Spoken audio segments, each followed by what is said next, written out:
জীবনে কিছু মানুষের সাথে আমাদের কোনো নামের সম্পর্ক থাকে না। নামহীন সম্পর্কে তাই অধিকার খাটানো যায় না। তাকে নিজের করে পাওয়ার স্বপ্নটা দেখাও যেন অন্যায় হয়ে দাঁড়ায়। সেই মানুষগুলোকে আমরা প্রিয় মানুষ বলতে পারি না, আবার ভালোবাসি বলতেও পারি না।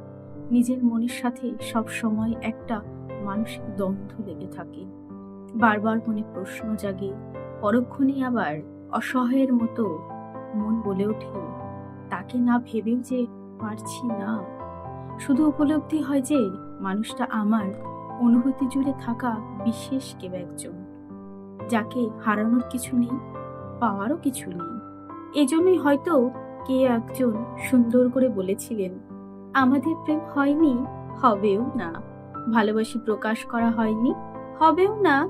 আপনি না হয় আমার জীবনে কেউ না হয়ে এসে কেউ না হয়েই রইলেন।